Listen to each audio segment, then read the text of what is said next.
The radio operator sat in the carrier's communications room as the light started to fade, headphones pressed tight against his ears.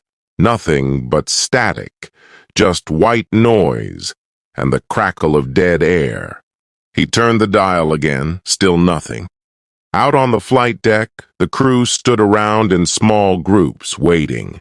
The sun was getting lower, shadows stretched long across the wooden planks.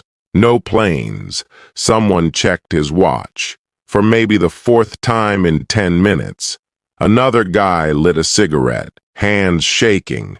400 aircraft had taken off that morning. The biggest strike force Japan had ever put together, wave after wave of fighters and bombers. The engine noise had shaken the entire deck, propellers turning the tropical air into a blur of heat and exhaust.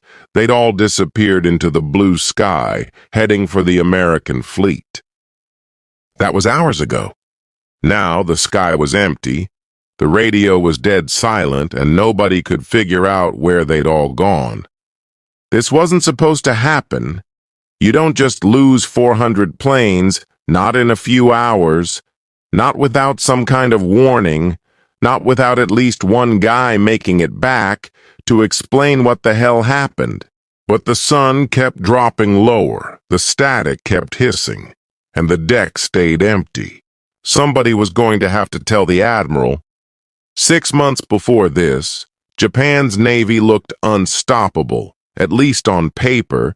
Carriers, battleships, cruisers, the fleet that had hit Pearl Harbor and torn through the Pacific like a tidal wave. The Americans were scrambling to rebuild. Japan was locking down what they'd taken. Everything looked like it was heading toward a long, slow war, island by island, year after year. But there was something the numbers didn't show. Something hidden under all those impressive reports and neat rows of plane counts. The pilots weren't the same anymore. Early in the war, Japanese carrier pilots were some of the best in the world. They'd trained for years. Some had actual combat time in China. They could land on a carrier deck in heavy seas. They could navigate 1,000 miles of open ocean using nothing but stars. They were sharp, disciplined, and absolutely deadly. Most of them were dead now. Coral Sea, Midway, Guadalcanal, the Solomons, battle after battle had chewed through Japan's best pilots, the guys who'd hit Pearl Harbor, who'd sunk the Prince of Wales, who'd owned the skies in those first few months. Most of them were at the bottom of the ocean now. Japan replaced them, of course they did. Fresh pilots, young guys ready to serve. The training schools kept churning them out. The squadrons filled back up. But filling slots isn't the same as being ready. The old pilots had trained for 3 years. These new guys got 6 months, sometimes less. They could take off and land. Usually they could hold formation if the weather was decent. They knew the theory of air combat from classrooms and books, but they'd never actually done it. By mid-1944, these were the guys sitting in cockpits on Japan's carriers. A lot of them were basically kids, teenagers. They wore the same uniforms the veterans had worn, flew the same planes, on paper. You couldn't tell the difference. But paper doesn't get nervous. Paper doesn't freeze up when bullets start flying. Paper doesn't panic when the radio explodes with screaming, and enemy fighters come screaming in, faster than you've ever seen anything move. The Japanese command knew this, somewhere buried in all the reports and casualty numbers. They knew. But knowing something and dealing with it are two different things. The war needed pilots, the carriers needed crews, so training got shorter, standards dropped, and the replacements kept showing up. Everyone just kept pretending it was all fine. The American fleet was pushing west. Intelligence had spotted the Japanese carriers days earlier. A lot of them. This was it. The big showdown Japan had been waiting for since Midway, a chance to wipe out America's carriers in one huge battle. Japan's plan was simple. Find the enemy, launch everything, overwhelm them with sheer numbers. The Americans would be crushed under wave after wave of attacking planes. Their defenses would collapse. Their carriers would burn. It had worked before. Pearl Harbor, Ceylon, even at Coral Sea, they'd hurt the Americans pretty bad.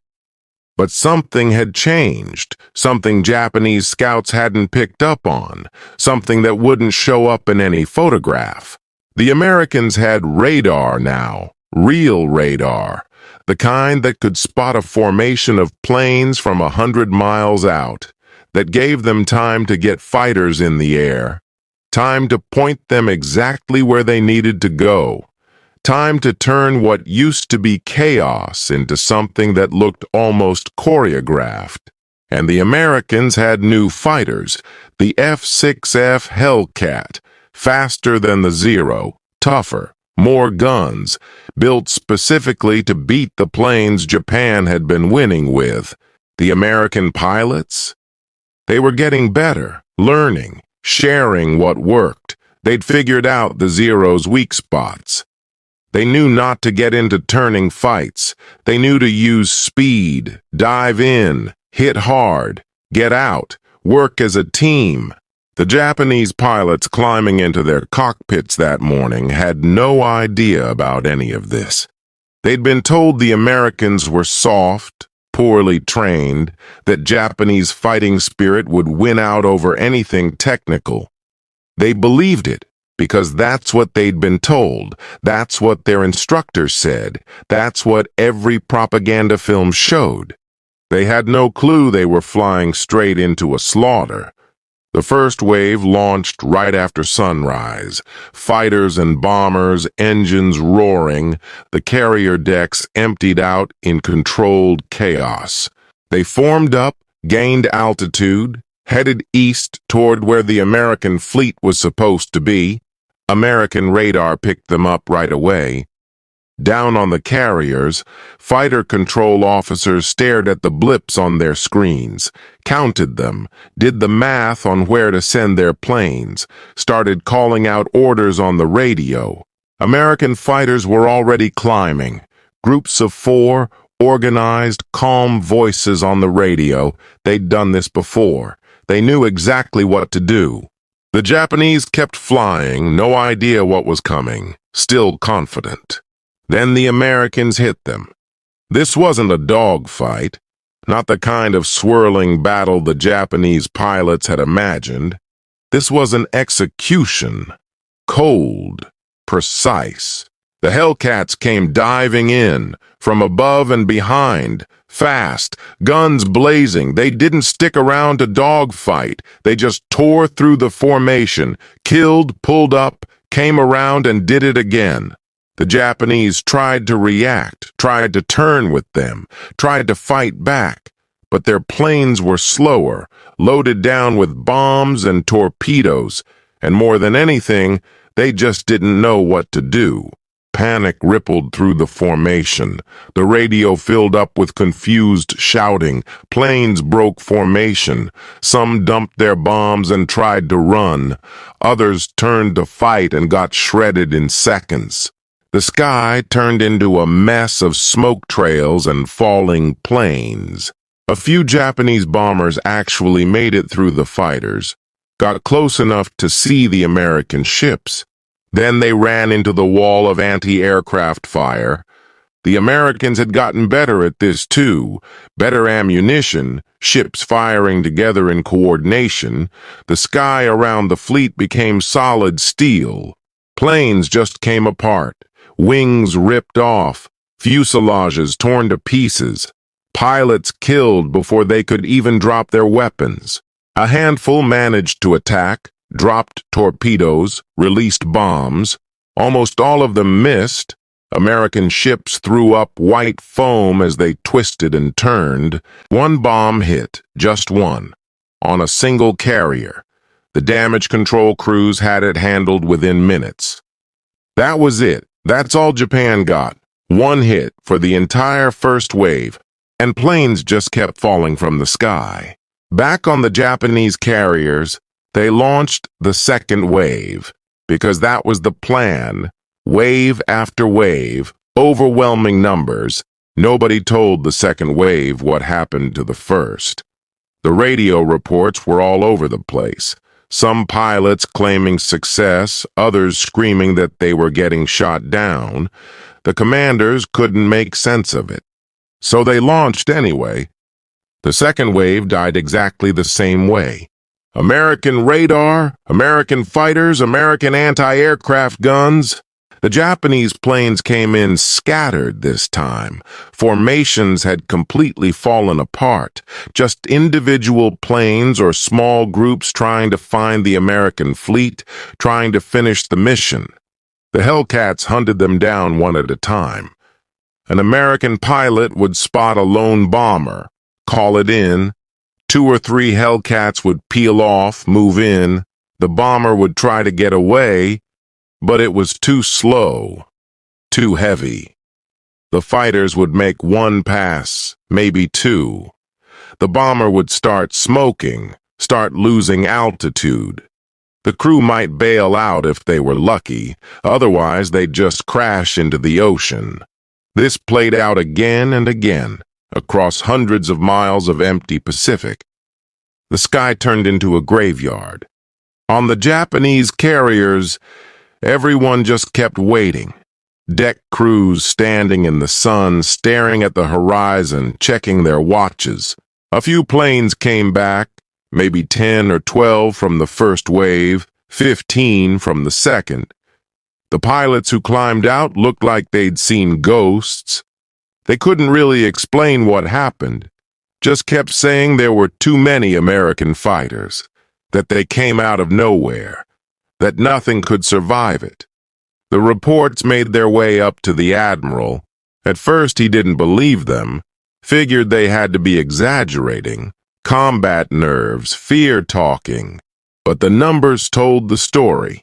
400 planes launched, maybe 30 came back. The rest were gone, spread across the ocean floor, sinking slowly through the warm water, pilots still strapped into their seats, or floating in life jackets nobody would ever pick up. The admiral ordered a retreat. What else could he do? The battle got a name. The Americans called it the Great Marianas Turkey Shoot. Casual, almost joking, like it had been easy, like it hadn't even been a real fight. In a way, it hadn't been, not for them. American losses, 29 planes. Most of those ran out of fuel on the way back or had mechanical problems. Actual combat losses were almost nothing. Japanese losses, somewhere between 300 and 400 aircraft. Nobody ever got an exact count. Too many planes just vanished, too many pilots never made it home. But even those brutal numbers only tell part of the story. Japan had lost carriers before, lost planes before. They could build more carriers, make more planes. The factories were still running, the shipyards still working. What they couldn't replace were the pilots. Those few hundred inexperienced guys who'd launched that morning represented months of training. Fuel Japan couldn't spare, burned up in practice flights, instructors pulled from other jobs, resources they didn't have. And it was all gone in one afternoon. The guys who'd replace them would be even less trained, even younger, even less ready. It was a spiral, and there was no way to stop it. In the weeks after, Japan's Navy tried to rebuild its air wings. New planes rolled out of factories. New pilots rushed through even shorter training. The carriers kept sailing, but everyone knew something had broken. The myth of Japanese air power was dead. The idea that courage could beat technology was dead. The belief that Japan could actually win a grinding war against American industry was dead. Dead like those 400 pilots at the bottom of the Philippine Sea. The carriers would sail for another year. They'd be in more battles, but they were ghosts now, empty shells. The American Navy barely bothered with them anymore. They weren't worth the bullets. At Leyte Gulf, 4 Japanese carriers were used as bait. They sailed north with almost no planes on board because there weren't any pilots left to fly them. Their whole job was just to exist, to pull the American fleet away from the landing beaches. It worked. The Americans took the bait, sank all 4 carriers. Didn't matter, they'd stopped mattering months before. There's something quietly ironic about how it all ended. Japan started the war with a carrier strike on Pearl Harbor. Hundreds of planes in a surprise attack, perfect precision, elite pilots hitting every target. They ended it with carriers sailing into battle empty, with planes that couldn't find their targets, with pilots who barely knew how to fly being thrown at an enemy that had learned and mastered the exact tactics Japan invented. The war didn't end that day in June 1944. It dragged on another 14 months. Cities burned, islands were invaded, millions more died. But for Japan's carrier air force, the war was already over. They just didn't know how to quit. The deck crews kept waiting. The radios kept hissing static. The sky stayed empty.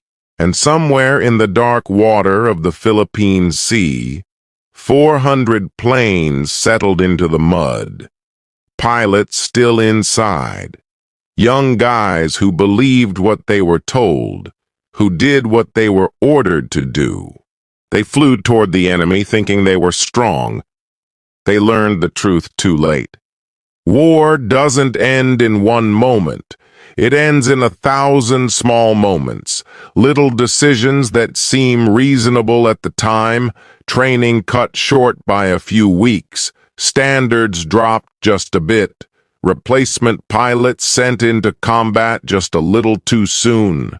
Each choice makes sense on its own. Each one feels necessary, unavoidable.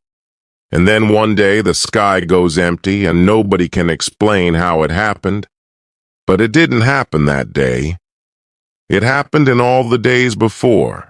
Every corner that got cut, every warning that got ignored, every report showing the cracks getting wider that got filed away and forgotten. The 400 pilots who died that day were the price for all those decisions. They weren't the first price, they wouldn't be the last, but they were the moment when the bill came due. When the pretending had to stop, when the numbers on paper finally crashed into reality, and reality won. In the end, that's the real story. Not that the Americans were unbeatable, not that the Japanese were cowards, but that you can't wish away your problems. You can't replace experience with enthusiasm.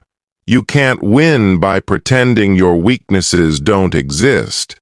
The pilots figured this out in their final moments, when the Hellcats came screaming in, when the sky filled with explosions, when they realized nobody was coming to save them.